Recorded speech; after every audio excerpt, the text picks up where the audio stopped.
Today's video, we're going to talk about micro-targeting with AI and how you can use AI-based micro-targeting to get way more out of your Facebook campaigns or meta campaigns if you refer to them that way, simply by taking the narrator or orator of your videos and just switching it up. But there's plenty of other ways to use AI to get a lot more out of your Facebook campaign, which I'm going to talk about today. I guarantee you can get more out of your Facebook campaigns no matter what you're doing using this methodology right here, of which I'm going to go through real hard numbers on the case study that I have to share with you here on where we did this for a tax release service and how you're going to be able to then apply this exact same thing to your business, regardless of whether you're doing product, service, doesn't matter. Selling to businesses, consumers, also doesn't matter. What this basically entails and what I'm going to go through here is simply taking AI and making micro variations of your ad copy. I get people all the time on this channel saying, Corey, how are you using AI to make more money from advertising now in your agency? And my answer is typically, I don't use it because it's not going to replace developing the strategy at your company. But what I do also say is where AI works brilliantly, and everybody should actually be using it, is once a campaign's basically already figured out as to what's going to work, you take it all the rest of the way, of which is what you're going to see here, where we took a winning campaign, took the person speaking on camera, and then created lots of different variations of the ad. Instead of a female, we used a male. Instead of a male, a young male, we used an old male. Instead of a young female, we used an old female. And then tried all these different variations. And this matters because people buy from people like them. You know, that's just the way that it's always been. Of course, a car salesman, an African-American car salesman is going to be able to sell to an African-American individual more than a white person would, or Caucasian person. Not always, but a good majority of the time, of which we could take advantage of these micro tendencies or preferences that people have to get us more out of our ad campaign. Not to say that certain demographics aren't profitable, it's just each individual segment of what we're doing will be more profitable when we are able to have different ad copy for different people, of which wasn't real practical except for large companies back in the day or before, whereas today, anybody can do this. Anybody can make creative for different individual demographics and so forth, just like big multinational companies have done and known for years that when you're advertising to somebody in Southeast Asia, you have a Southeast Asian person on that video. And to the average layman, they're going to look at that as a big waste of money.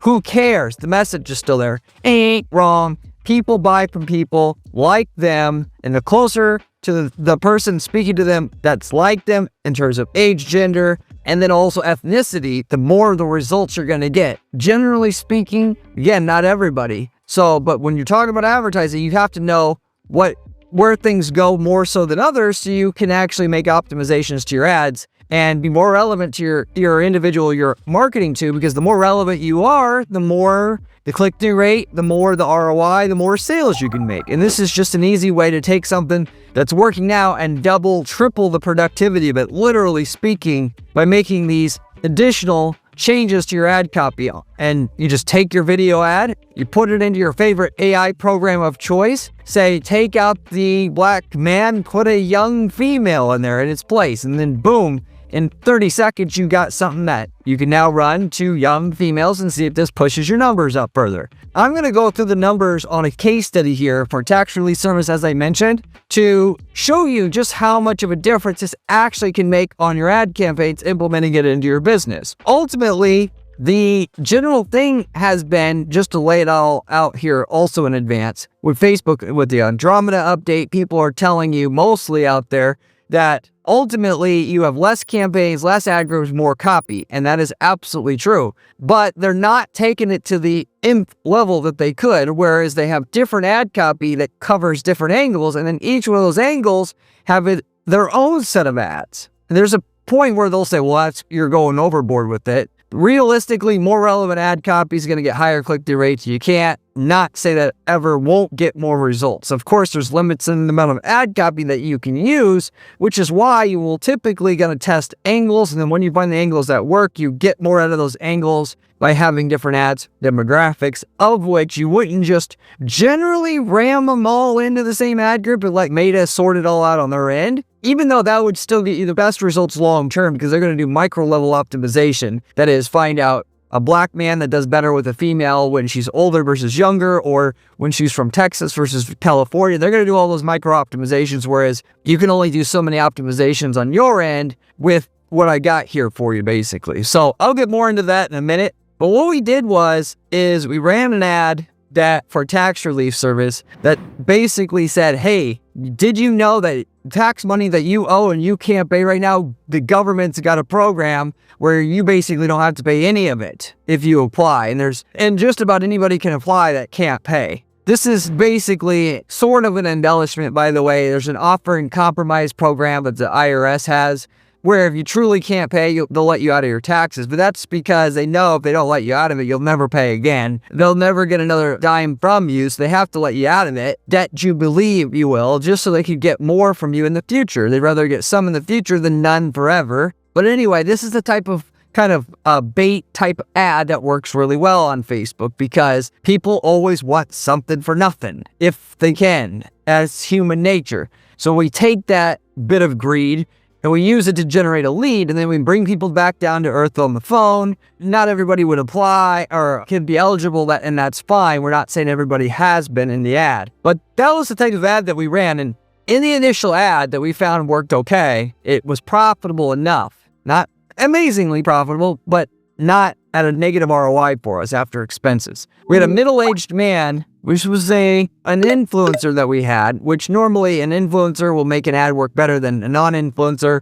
In this case, it didn't seem to matter too much, but we had that middle-aged man. We advertised to a male and female audience in the age demographic of 35 to 44 age demographic. And of that, we got an average ROAS when you looked at the lead, the revenue generated, and then you divide the revenue by the ad spend of 318% ROAS. So is it very profitable? Not really, but profitable enough to keep the ad going. Now, here's where it gets interesting, because what all you're trying to do, like I mentioned before, is find angles that work. Because once you find an angle that works, you can use this system to a lot of times double the productivity once you drill into it far enough, and using AI to cheaply drill into it. What we did was we right away, knowing what I know, and I'm telling you here, is we had that same ad and we split it up to where we had instead of a middle-aged man speaking, we had a middle-aged female speaking. And then with that, though,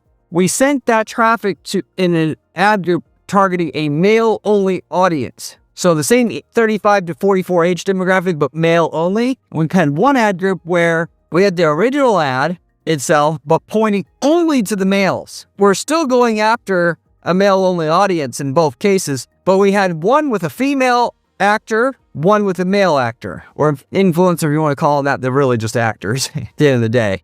And the difference in ROAS is what's really interesting here, because if we had a female on the ad going and seen by the male audience, we had a 263% ROAS, versus if we had a male speaking to the male audience, we had a 451% ROAS. So that right there is almost a 2x difference in ROAS just based upon having a female versus a male on the ad. So you can say men are pigs, and why are they like that? It doesn't matter. If you want to be politically correct here, you're going to be broke, because people have the proclivities of wanting to buy from who they want to buy from.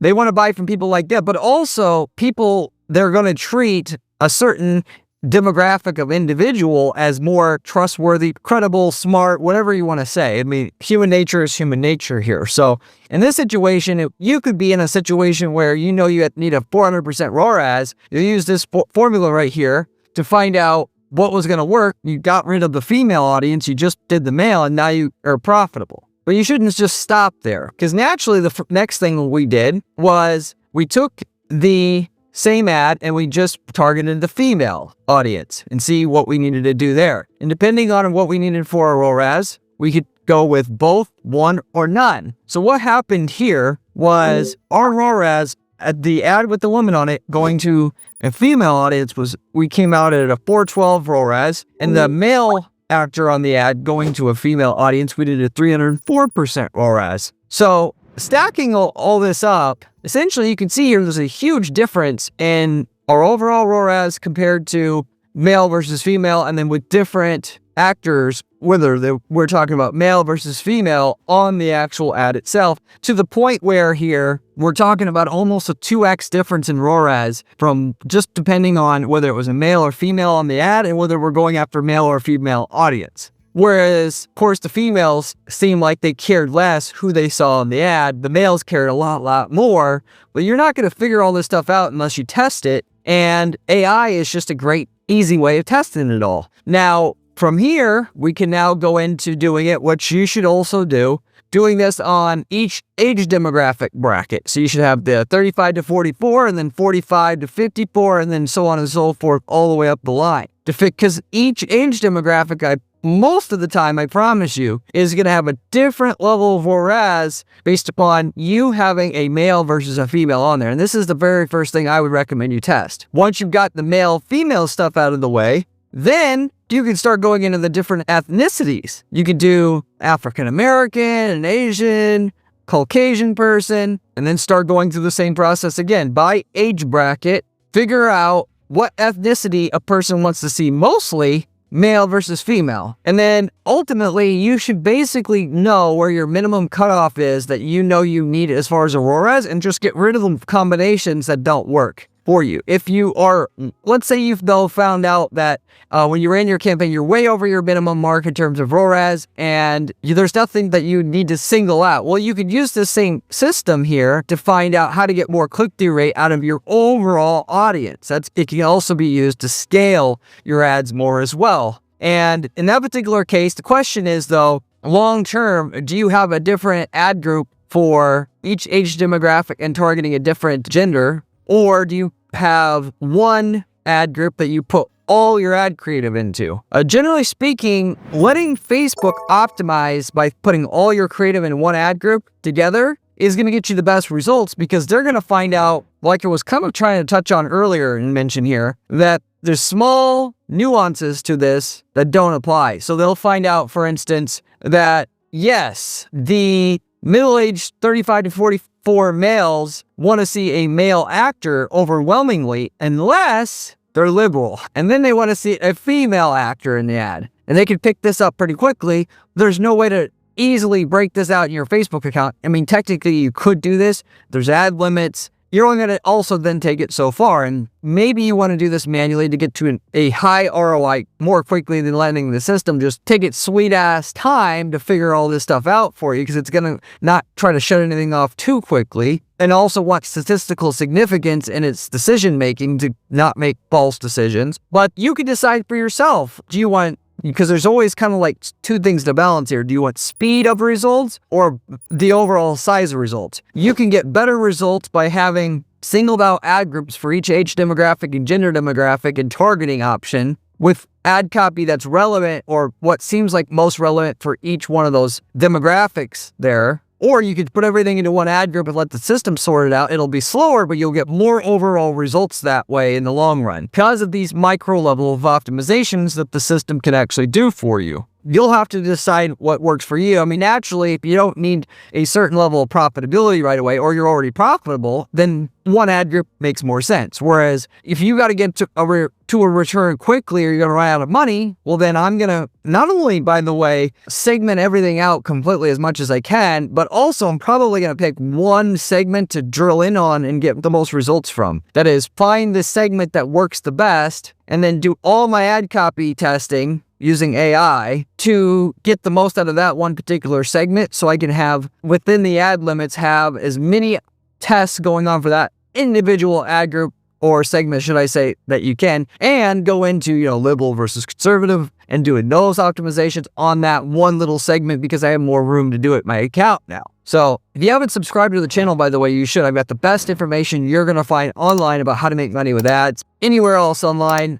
this is the best information, because I've got 20 years of experience in advertising that I break down all the working methods that you would want to know, the latest and greatest on this channel. I've got a great blog on my site, by the way, as well, at guaranteedppc.com/blog. You could find written advice from myself also there on my site. If you have any questions for me, you can always leave me a comment below in the comment section. I always get back to everybody who leaves me a comment there and has a question for me. You can also reach out to me through my Discord group. I've got a link to the Discord in the video description as well, and you can find it there. Beyond this, also you can reach out to me through my site at guaranteedppc.com. I offer coaching and consulting. If you have one-off questions that you'd like to hire me to answer, I do done-for-you management of ads. We literally will guarantee you a result on your campaign up front, and if we don't get you the result, there's no management fees. No other agency does this, as well as have ad templates available. We've worked in hundreds of niche markets over the last 10 plus years running this advertising firm, of which if you want to get quick, simple results for yourself, buying the template that works for your niche market already, that as long as a client that we have is not in your city or country, you can use it there and get all the millions of dollars of winning results that they get already without having to go through all the same process we did to find out those results, all the testing, ad spend it took to figure out what works and so forth. To sum up everything that I kind of wanted to go over here, naturally, you can test every which way on all these different levels to find out which ads actually get the highest click-through rate for everybody that in your niche market that you'd like to target. And it can certainly get overwhelming, and you could end up spending a lot of time to get only little bits of return at the end of the day. At the end of the day, I'm going to still say your best bet is to focus on copywriting and angles instead of doing this stuff. This stuff comes into play when you've figured out all the main angles that you can think of to put on an ad. You've already done all the research on your market. You've read all your competitors' reviews. You know what people like, they don't like, they complain about, they're concerned about. You've made ad copy targeting all these different angles. You've ran the last 5 or 10 ads you ran, they weren't as good as your current ads that you have. Then you do this to take things the rest of the way, and you get the other half of the results you can get through micro level optimization of your